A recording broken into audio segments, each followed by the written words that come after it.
कहते हैं कि दुनिया में सबसे ज़्यादा शक्तिशाली चीज़ मन होती है। अगर किसी भी चीज़ को तुमने चाह लिया मन से तो तुम उसे हासिल भी कर सकते हो। ये मैं नहीं कहता, ये सभी महापुरुषों का कहना है। लेकिन अगर ये बात सच है तो जो हम अपने मन से चाहते हैं वो हमें हासिल क्यों नहीं होता। भाई, कोई भी इंसान अपने मन दुख थोड़ी चाहेगा, लेकिन रहता तो दुखी है।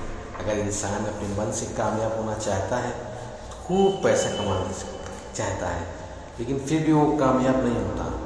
भले ऐसे दुनिया में कौन सा इंसान होगा जो अपने मन में चाहेगा कि मैं नाकामयाब रहूं या मैं पैसा ना कमाऊं। सोचने की बात तो ये है, इसमें दो चीज़ निकल के सामने आती है। या तो वो महापुरुष गलत है जिन्होंने ये बात कही कि मन से हर चीज़ हासिल हो सकती है, फिर भी हम गलत हैं। आज की कहानी जो मैं आपको सुनाने वाला हूँ, आप उसमें से एक ऐसी चीज़ पाएंगे, एक ऐसा मूल मंत्र जीवन का पाएंगे जिससे आप चाहते हुए भी बाहर नहीं आ सकते हैं। यह इस कहानी से आपको इस अच्छी तरह से समझ में आएगा। इससे आप ये भी समझ पाएंगे कि आकर्षण का नियम, लॉ अट्रैक्शन कैसे काम करता है। कहानी छोटी सी है लेकिन बहुत ही गहरी है। इससे पहले कि आप इस कहानी में खो जाएं, इस चैनल को सब्सक्राइब जरूर कर दें। चलिए कहानी शुरू करते हैं। एक बार की बात है, एक आदमी जीवन में सिर्फ दुखी रहता था। उस बेचारे को कोई काम पूरा नहीं होता था। घर में आए दिन कलेश होता रहता, जिससे कोई मदद मांगे तो उसकी कोई मदद नहीं करता। चारों ओर दुखों का पहाड़ उस पर टूट पड़ा। उसे समझ नहीं आ रहा था कि वो इन सब पीड़ाओं से, इन दुखों से, तकलीफों से कैसे दूर पाए। दिन रात वही यही सोचा करता है, लेकिन कुछ कर न पाता। रात में वो सो ना पाता, आंखों के नीचे बड़े बड़े काले घेरे पड़ गए, जिस बात का वो प्रतीक होता था आदमी कितना ज़्यादा दुखी है और कितना ज़्यादा चिंतित है। कभी कभी तो उसके मन में ये आत्महत्या करने के ख्याल भी आते थे, लेकिन परिवार की चिंता करके वो ऐसा कदम नहीं उठा पाता था। वो इतना दुखी हो गया था कि कोई भी निर्णय उसके ताकत में नहीं था कि वो इन दुखों से कैसे चाहे छुटकारा पाएगा। इसलिए चाहे उसे कितनी भी मेहनत करनी पड़े, कुछ भी करना पड़े, चाहे अंगारों में चलना पड़े, लेकिन दुखों से छुटकारा हासिल करके रहेगा। ऐसे एक दिन उसने अपने मित्र से पूछा, मैं अपने जीवन को कैसे दुख से मुक्त करूँ। उसके मित्र ने बताया, तुम किसी बाबा के पास जाओ, वो तुम्हें ऐसा मंत्र देंगे जिससे तुम्हारे सारे दुख मिट जाएंगे, जीवन खुशहालियों से भर जाएगा और धन संपदा भी हासिल होगी। तुम किसी ऐसे बाबा को ढूंढ लो, बस तुम्हारा काम बन जाएगा। उसे आदमी के मन में यह बात पूरी तरह से पक्की बैठ गई कि कोई हवा ही मेरी दुख दूर कर सकती है। लेकिन इसलिए उसने कैसे किसी बाबा के बारे में पता किया, तो वो बाबा के पास पहुंच जाता, अपनी समस्या बताता, उससे उसका समाधान बाबा पूछते हैं और कहते कि बाबा मैं कुछ भी करने का तैयार हूँ, लेकिन मेरी समस्याओं से छुटकारा दिला दीजिए, मेरे दुखों से मुझे छुटकारा दिला दीजिए। आप जो कहेंगे वो मैं करूँगा, लेकिन मेरे जीवन को सुधार दीजिए। बाबा उसे कुछ टोने टोट के बताते और बदले में दक्षिणा ले लेते। ये टोना टोटका वो अपने घर में जाके करता पूरी शिद्दत के साथ। जब वो आदमी घर लौट कर वो टोने टोटकों के बाद भी बाबा के पास दोबारा वापस गया तो उसे बाबा फिर दूसरा टोना टोटका बता देते। दान दक्षिणा लेके धीरे धीरे उसका धन भी खत्म होने लगा और बाबा अपनी दिनचर्या चलाते रहे। लेकिन इन सब टोना टोटकों के बावजूद उसका कोई दुख खत्म नहीं हुआ। अब उसको क्या समझ में आया, ये मेरे से दुख घटने के बजाय बढ़ गए, अब उसे और क्या करना चाहिए। फिर एक दिन एक आदमी ने उसे बताया कि तुम अपने घर में किसी पंडित से बुलाकर हवन करा लो। हवन होगा तो घर में कोई जो बुरी ऊर्जा होगी वो तुम्हारे घर से बाहर चली जाएगी। किसी पंडित को बुलाकर पूरे विधि विधानों से मंत्र उच्चारण करो, हवन करो, जिससे घर में सुख शांति बनी रहे। आदमी के मन में बात बैठ गई। उसने दोबारा प्रयास किया, एक पंडित जी को बुलवा के अपने घर में हवन करवाया। हवन अच्छे से संपन्न हुआ।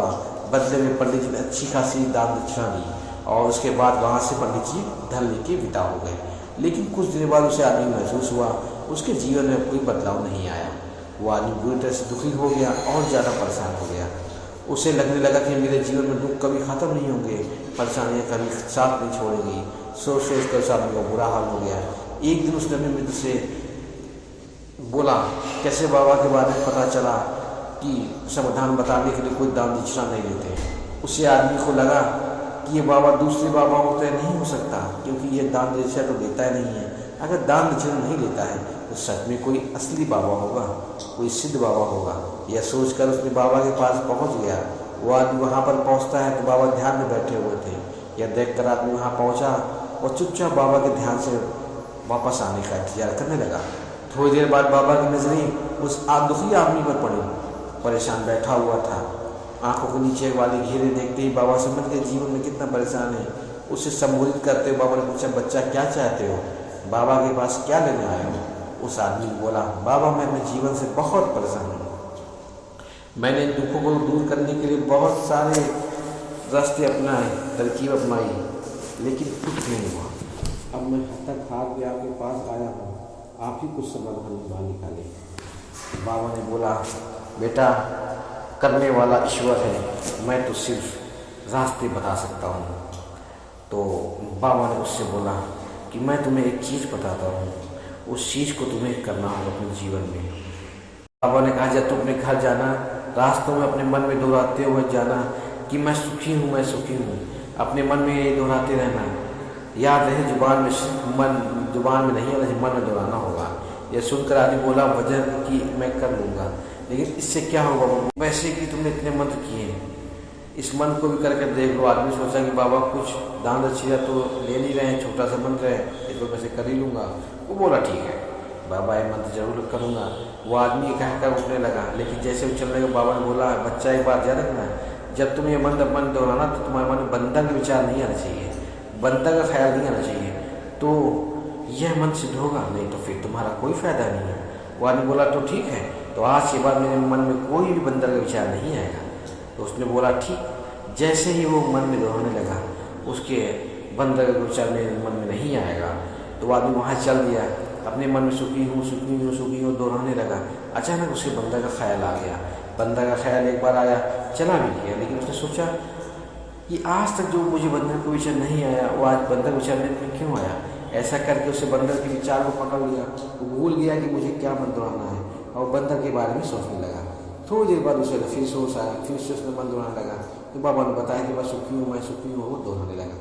उसके मन में फिर से बंदर का विचार हो गया। वह अपने अंदर से विचार को बाहर फेंकना चाहता था। वह चाहता था मेरे अंदर किसी भी प्रकार का बंदर का विचार ना आए, नहीं तो मेरी मंत्र पूरा नहीं होगा। इसी जद्दोजहद के साथ वो घर पहुँचने के बाद अपनी पत्नी को बोला, ये बंदरिया मुझे खाने बंदर परोस दो। जब उसे एहसास हुआ कि उसने क्या बोल दिया, तो वह अपने बाल नोचने लगा, दीवारों में सर मारने लगा। आज तक मुझे बंदर का कोई विचार नहीं आया, आज ही मुझे क्यों विचार हो गया। मुझे हर जगह बंदर ही बंदर नजर आ रहे हैं, ये कैसी माया है। यह सोच कर वो आदमी रात भर सो नहीं पाया। रात भर करवटें बदलता रहा और सुबह उठकर सीधे उसी बाबा के पास पहुंच गया। उसके चरणों में गिरकर कहा, बाबा पता नहीं क्या चमत्कार हो रहा है, आज तक मुझे बंदर का कोई विचार नहीं आया, लेकिन कल से जब से मुझसे आपने बोला बंदर का विचार नहीं आना चाहिए, तब से मुझे हर बार बंदर ही बंदर नजर आ रहे। उस आदमी ने बोला, बाबा क्या हो रहा है। बाबा ये सुनकर हंसने लगे। बच्चा, मन का जाल ऐसा जाल जिसे समझ पाना इतना आसान नहीं। बंदर तो तुम्हारे पास रास्ते में पहले भी आते रहे होंगे, पेड़ों पे घूमते हुए देखा होगा, लेकिन तब तुम्हारे ध्यान में बंदर नहीं था, तब तुम्हारे ध्यान में सिर्फ दुख थे। इसके बाद बाबा ने उसे बताया कि बच्चा, हम जिस चीज़ से दूर भागना चाहते हैं वही चीज़ हमारे मन में बहुत गहरा प्रवेश हो जाती है और हमारे अंतर मन में समझ आती है। असल में जिस चीज़ से भी छुटकारा पाना चाहते हैं, उससे छुटकारा इसलिए पाना चाहते हैं कि हमारे साथ बहुत गहरे से जुड़ गई है, और जितना भी उससे छुटकारा पाना चाहते हैं उतनी ही गहरी हमारे मन में बैठते चली जाती है और आखिरकार हमारे अंतर मन में छा जाती है।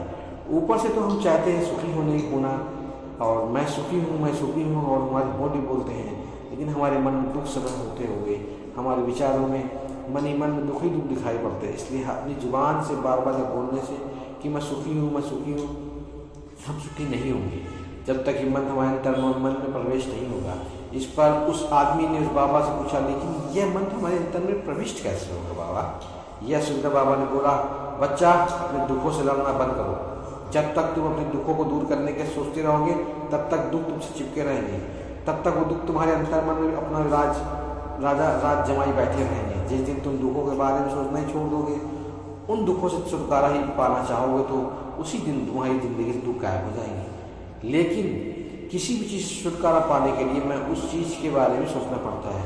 हम जितना ही उसे चीज़ के बारे में सोचते हैं वह उतनी गहरी हमारे मन में प्रविष्ट हो जाती है। हम अधिकतर समय दुखों के बारे में सोचते हैं। हम यही सोचते हैं कि हमारे जीवन का दुख और इससे छुटकारा कैसे पाए। इसी वजह से बार बार सोचने से जो हमारे अंतर मन में प्रविष्ट हो जाता है और हमें एहसास भी नहीं होता है। इसलिए अगर हम दुखों से छुटकारा पाना चाहते हैं, दुखों से दूर होना चाहते हैं, तो दुखों के बारे में सोचना छोड़ दो। तुम्हें दुखों से छुटकारा मिल जाएगा। शराबी धूमपान छोड़ना चाहता है, शराब पी छोड़ना चाहता है, वह अपने आप से वादा करता है मैं कोई भी गलत काम नहीं करूँगा, लेकिन शाम को जब लौटता है तो नशे में चूर होकर घर लौटता है। ऐसा क्यों है? क्योंकि जो हम सोच रहे हैं वह पूरा नहीं कर पा रहे हैं। असल में हम उस चीज़ का बहुत ज़्यादा तवज्जो दे रहे हैं, उस चीज़ को बहुत ज़्यादा नियत दे रहे हैं। जब भी हम उस चीज़ को छोड़ने के बारे में सोचते हैं तो हम उसकी इम्पोर्टेंस यानी कि विशेषता ज़्यादा बढ़ा देते हैं। हमारे मन में उसी चीज़ के बारे में जितना ज़्यादा सोचेंगे, शराब धूमपान छोड़ने के बारे में जितना ज़्यादा सोचेंगे, हमारा मन उतनी उसी चीज़ के ज़्यादा भागेगा। हमें उस चीज़ से रमना नहीं बल्कि बिना सोचे गुजर जाना है। और अगर इस मन को हम समझ लेते हैं तो हम अपने जीवन में भी अच्छी चीज़ें जीवन में पा सकते हैं, उससे अपने अंतर्मन में बदल सकते हैं। और एक बार वो लक्ष्य हमारे में बैठ जाता है तो फिर सफलता पाने में कोई समस्या नहीं आती, कोई दिक्कत नहीं होती। तो दोस्तों, कैसी लगी आपको ये कहानी कमेंट सेक्शन में जरूर बताएं और कहानी अच्छी लगी तो चैनल को सब्सक्राइब करना ना भूलें। मिलते हैं अगली कहानी में, तब तक के लिए अपना ख्याल रखें।